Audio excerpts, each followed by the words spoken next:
June 14, 1945. Okinawa Prefecture. A makeshift field hospital behind American lines. The air smelled of iodine and salt.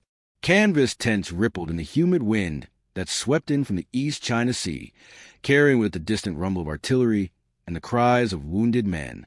Inside Tent 7, a young Japanese woman lay on a cot stained with dried blood and mud, her body convulsing in labor. She was 23 years old. Her name was Michiko. She had been taught since childhood that Americans were demons who wore the skin of men, that they delighted in torture, that they would desecrate her body and consume her child. Her hands gripped the rough fabric beneath her as another contraction tore through her abdomen. She had not eaten in 4 days. Her lips were cracked and white. Outside the tent, an American medic, a farm boy from Iowa with freckles across his sunburned nose, prepared a bowl of warm water and clean towels. He was 19. He had never delivered a baby before, but he had been trained to save lives, and that training made no distinction between ally and enemy, between victor and vanquished, between the born and the unborn. This was not an isolated moment. Across the islands of the Pacific, in the waning months of the Second World War, thousands of Japanese women found themselves in American custody.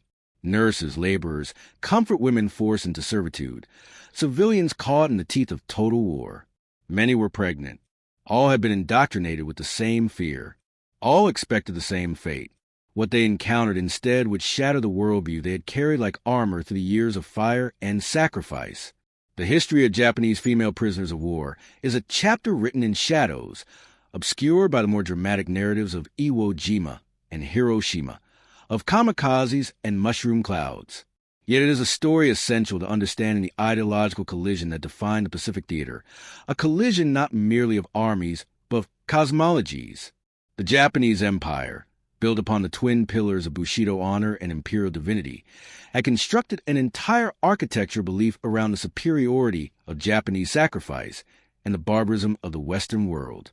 Propaganda films produced by the Ministry of Information depicted American soldiers as savage brutes who raped and pillaged without mercy. School children were taught that surrender was worse than death. Women, especially, were warned that capture meant unspeakable horrors. This was not hyperbole, designed merely to motivate soldiers. It was a calculated strategy to prevent surrender, to ensure that every man, woman, and child would fight to the last breath. On Saipan in July 1944, over 1,000 Japanese civilians had leapt from the cliffs of Marpi Point rather than face American capture. Mothers had thrown their infants into the sea before jumping themselves. The Americans, watching through binoculars from below, had screamed at them to stop, had waved white flags and sent Japanese-speaking interpreters to beg them to come down. But the indoctrination was too deep, the fear too absolute. By the spring of 1945, as American forces closed in on the Japanese home islands, the nature of prisoners taken began to change. The soldiers were still predominantly male, still predominantly willing to die rather than surrender. But the civilian population caught in the crossfire was different. Women who had worked in field hospitals, who had cooked rice for garrison troops, who had been trafficked from Korea and Formosa to serve as officers. These women had no death poems prepared, no swords to fall upon. When the shelling stopped and the Marines appeared, many simply collapsed where they stood, too exhausted to run, too starved to resist. They were transported to POW camps established hastily in the rear areas. At first, the American command did not know what to do with them. The Geneva Convention provided guidelines for the treatment of male combatants, but female non-combatants occupied a legal gray zone. Pragmatism prevailed. They were given the same rations as the men. They were housed separately, and they were placed under the care of Army medical personnel, who, by training and by order, were to treat all patients with the same standard of care. Michiko had been captured 3 weeks earlier near the village of Shuri. She had been cooking millet in a bombed-out schoolhouse when the American patrol found her. She had not resisted. She had simply stood, her hands raised, her eyes closed, waiting for the bullet. It never came. Instead, a Marine corporal had gestured toward a truck. She had climbed in. Around her sat 6 other women, all silent, all trembling. The truck drove for an hour, winding through landscapes of devastation, Palm trees snapped like matchsticks, craters filled with rainwater, the burnt skeletons of homes. At the camp, she had been processed. A female nurse, an American woman with blonde hair and a kind, tired face, had examined her. The nurse had discovered the pregnancy. Michiko had been 7 months along. The nurse had said something in English. Michiko did not understand the words, but she understood the tone. It was not anger. It was not disgust. It was concern. That had been the first crack in the foundation. In the weeks that followed, Michiko observed everything. She watched as American doctors treated wounded Japanese soldiers, applying sulfa powder to infected wounds, administering morphine to men writhing in agony. She watched as meals were distributed: rice, canned meat, biscuits, sometimes even chocolate.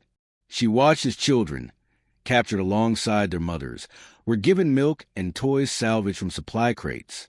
None of this aligned with what she had been taught. The demons were supposed to delight in suffering. Instead, they seemed determined to prevent it. She was not alone in her confusion. In the tent she shared with 11 other women. The conversations at night were whispered and fractured. One woman, a former schoolteacher named Yuki, insisted that the kindness was a trick, that the Americans were fattening them up for some unspeakable purpose. Another woman, younger, malnourished, argued that perhaps the propaganda had been lies.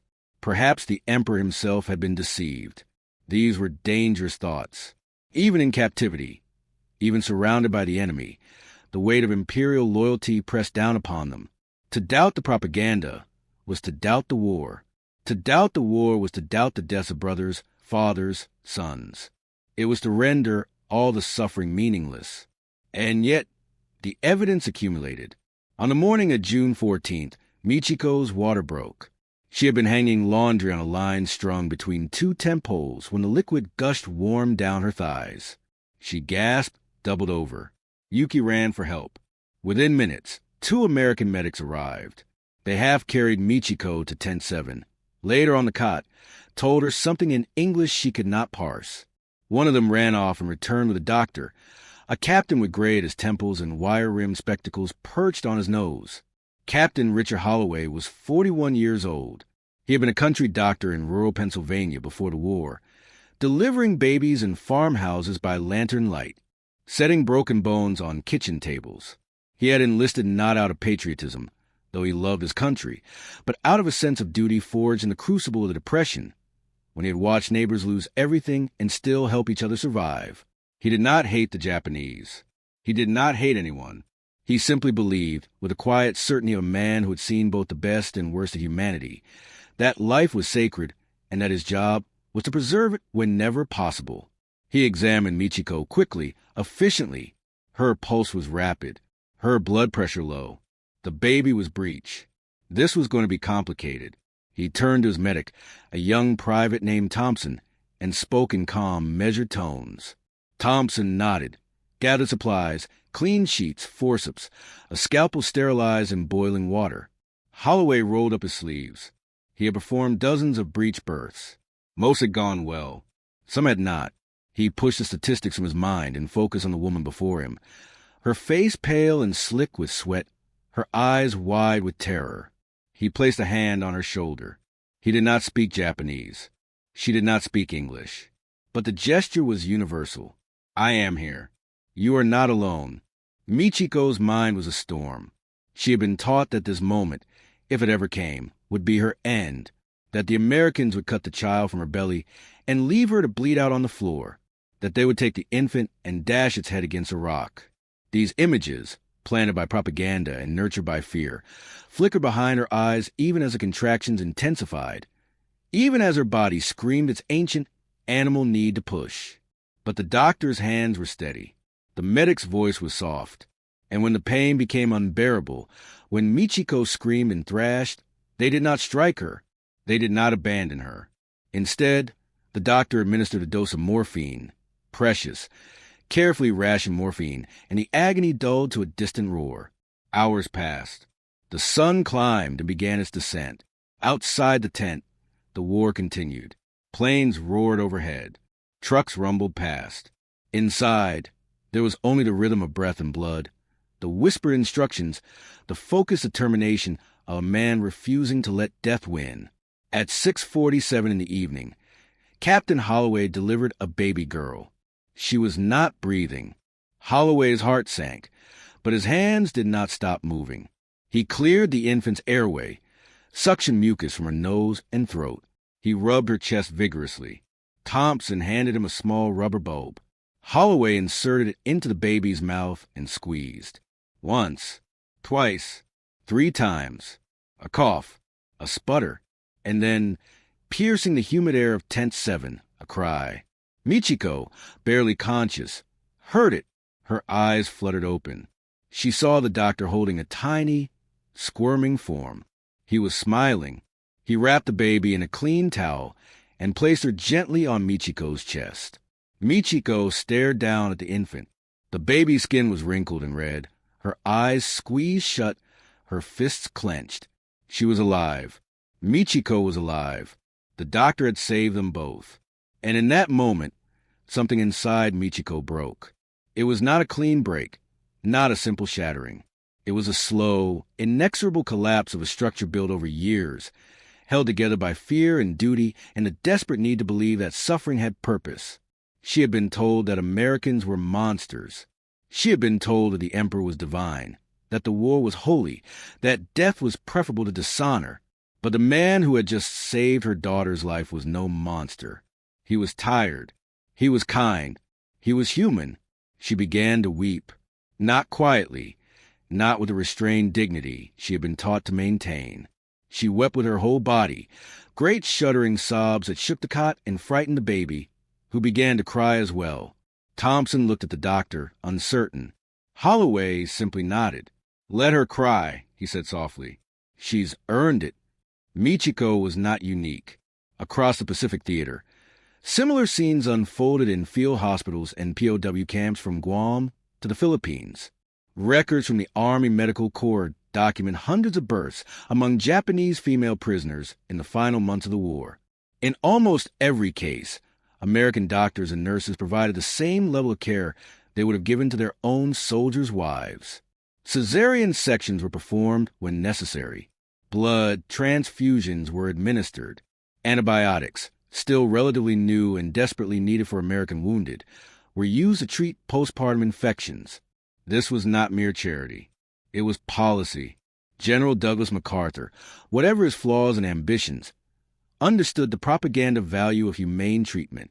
He knew that stories of American cruelty would harden Japanese resistance, would make every island a Saipan, every civilian a suicide bomber. But stories of American mercy, if they could be spread, if they could penetrate the wall of imperial censorship, might save lives on both sides. But for the doctors and nurses on the ground, policy was secondary.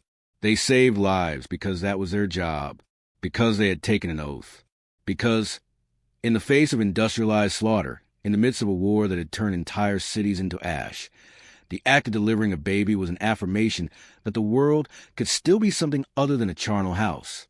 Lieutenant Helen Crawford, a Navy nurse stationed at a hospital in Saipan, wrote in her diary in August 1945, "Today I helped deliver twins to a Japanese woman who tried to bite me when I first approached her. She was convinced I was going to kill her babies. When they were born healthy, when I placed them in her arms, she kissed my hands. I don't know what she said, but I understood. We are not so different. She and I, we are both just trying to protect the people we love." The symbolic object that recurs in these stories, the thread that weaves through the testimonies of both American caregivers and Japanese prisoners, is milk, powdered milk, specifically. It arrived in the Pacific in vast quantities, packed in wax cardboard containers stamped with the logo of the USDA. It was mixed with water and given to children, to the malnourished, to new mothers whose bodies could not produce enough colostrum. For the Japanese women, this milk became a symbol of something they had no words to describe. In Japan, milk was a luxury. The average Japanese civilian, in 1945, consumed virtually no dairy. The diet was rice, fish, vegetables, miso, foods that could be grown on limited arable land, foods that fit within the rigid economy of a nation pouring every resource into the war machine. Milk was for the wealthy, for the sick, for infants if formula could be afforded. The women in the POW camps had never seen it in such abundance. American soldiers drank it with every meal. It was mixed into coffee, into chocolate, into porridge. It was everywhere. To these women, raised in a culture of scarcity, where even rice had been rationed since 1943, the milk represented something incomprehensible, abundance without sacrifice. In Japan, to eat was to take from someone else. To consume was to diminish the collective. But here, in the American camps, there seemed to be enough for everyone. More than enough. The surplus was staggering, almost offensive in its excess. Michiko, in the days after her daughter's birth, was given powdered milk to supplement her diet, to help her body recover. She drank it slowly, savoring the sweetness, the richness. It tasted like nothing she had ever known. Each sip was a small rebellion against the propaganda that had told her Americans were barbarous, that they were weak, that their wealth was built on cowardice and exploitation. If they were so weak, why had they won? If they were so barbarous, why had they saved her child? These questions gnawed at her. They gnawed at all the women. At night, in the tent, they debated in hushed voices. Some clung to the old beliefs. The war was not over yet. The emperor would prevail. This was a temporary setback. Others, like Michiko, felt the foundation crumbling beneath them. If the Americans could be kind, then perhaps the war had been wrong. And if the war had been wrong, then what did that make them? What did that make the men who had died believing in it? On August 15, 1945, Emperor Hirohito's voice crackled over the radio, announcing Japan's surrender. The women in the camp listened in stunned silence. Some wept, some sat motionless, faces blank. Michiko held her daughter, whom she had named Hana, meaning flower, and felt nothing but a vast, hollow emptiness. The war was over. They had lost. The emperor, the living God, had admitted defeat. Everything they had been taught was a lie. In the weeks that followed, the American military began the process of repatriation. The women were interviewed, their identities verified, their home prefectures recorded. Many had nothing to return to. Cities firebombed into rubble. Families dead or scattered. The economic collapse was total. Japan, which had stretched its empire across Asia, which had controlled territories from Manchuria to the Philippines, was now an occupied nation, starving and broken. The Americans, in one of the great logistical feats of the post-war period, organized food shipments. Millions of tons of rice, wheat, canned goods, and milk powder were imported to stave off mass starvation. General MacArthur, now supreme commander of the Allied powers, understood that a stable peace required a fed population. Hungry people made revolutions. Hungry people turned to communism. And so the abundance that had characterized the POW camps now extended to the entire nation. Michiko and Hana were repatriated in October 1945. They were put on a ship to Yokohama, given ration cards, assigned temporary housing in a school building converted into a shelter. Michiko found work cleaning offices for the occupation authorities. The pay was meager, but it was enough to survive. She watched as American engineers rebuilt bridges, as American teachers opened schools, as American doctors vaccinated children against tuberculosis and diphtheria. She thought often of Captain Holloway. She did not know his name, had never been able to ask, but she remembered his face, the steadiness of his hands, the way he had smiled when Hannah took her first breath. She wanted to thank him. She wanted to tell him that he had not just saved her daughter's life, but had saved something else, something harder to name. Her faith in the possibility of goodness. Perhaps her ability to imagine a future. She never saw him again. But years later, in 1952, when Hannah was 7 years old and Michiko was working as a seamstress in a shop near the American Embassy, she saved enough money to buy a small photograph frame. She placed in it a picture of Hannah smiling, gap-toothed, and happy. And on the back of the photograph, in careful English learned from a night class, she wrote, "Thank you, American doctor. You gave my daughter life. I will never forget." The stories of Michiko and the thousands of women like her did not make headlines. They were buried in after-action reports, in the dusty archives of the Army Medical Corps, in personal letters and diaries that would not be read by historians until decades later. But they mattered. They mattered because they revealed a truth that propaganda on both sides had tried to obscure, that even in the midst of total war, even when the machinery of death operated at maximum efficiency, individual acts of mercy could still crack the armor of ideology. The Japanese Empire had built its war effort on the belief that sacrifice, suffering, and death were the highest virtues, that the individual existed only to serve the collective, that the emperor's will was absolute. The Americans, by contrast, fought with a different ethos, one that valued pragmatism over purity, abundance over austerity, the preservation of life over the glorification of death. This was not merely a difference in military strategy. It was a difference in cosmology, in the fundamental assumptions about what it meant to be human. When Captain Holloway saved Hannah's life, he was not acting out of a conscious desire to prove American superiority. He was simply doing his job. But the effect of his actions, multiplied across thousands of similar encounters, was to demonstrate that the American system, messy and efficient, driven by profit and self-interest, could still produce outcomes that the Japanese system, for all its discipline and devotion, could not. It could produce surplus. It could produce mercy. It could produce a doctor who would save a child of his enemy because he had sworn an oath to do no harm. In the years that followed the war, as Japan transformed from a defeated empire into an economic powerhouse, as the scars of firebombing and atomic devastation were rebuilt into gleaming cities and bullet trains, the women who had been prisoners of war carried with them the memory of those months in American custody. Many never spoke of it. The shame of capture, the way to survival in a culture that valorized death, made silence the easier path.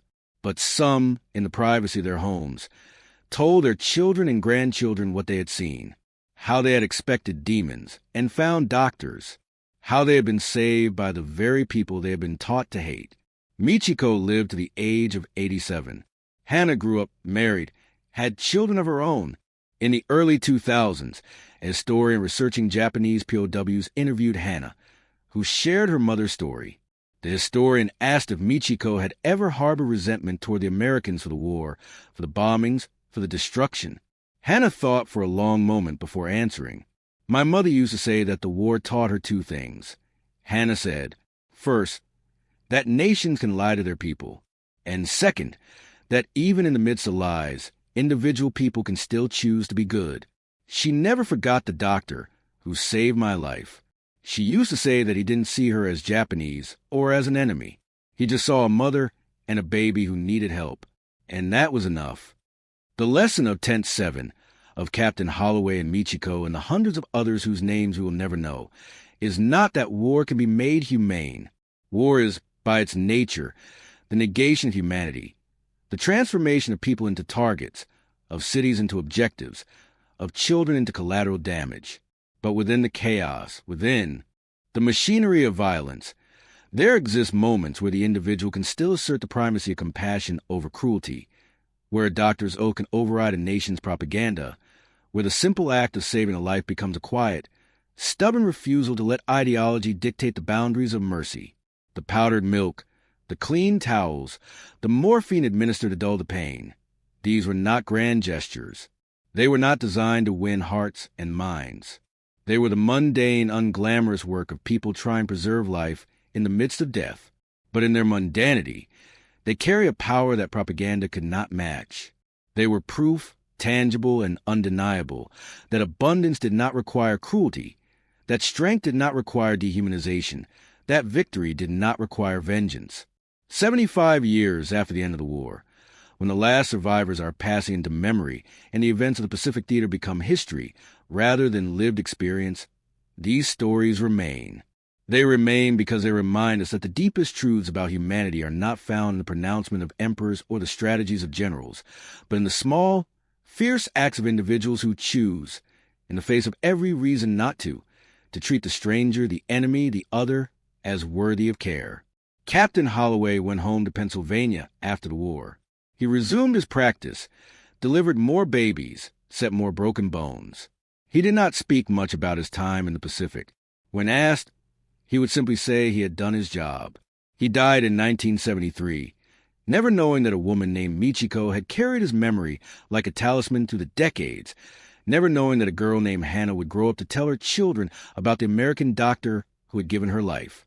But perhaps that is as it should be. The truest acts of goodness are not performed for recognition. They are performed because even when the world is burning, even when every incentive points toward cruelty, some people still choose to save rather than destroy, to heal rather than harm, to affirm that life, any life, every life, is worth the effort. That is a lesson of June 14th, 1945. That is the lesson of Tent 7. That is a lesson written in powdered milk and morphine, and the first cry of a newborn in a world still at war. Freedom, we often say, is won on battlefields. But perhaps it is also won in moments like these, in the quiet refusal to let hatred define our humanity, in the stubborn insistence that even our enemies are still human, in the simple, radical act of caring for a stranger's child as if it were our own. Michiko understood this. Captain Holloway understood this. And though they never spoke, though they came from worlds so different as to be mutually incomprehensible, they shared, in that tent on that humid June evening, a truth that transcends language and nation and ideology, that in the end, when everything else is burned away, what remains is a choice to be kind. And that choice, small as it may seem against the enormity of war, is the foundation upon which a better world is built.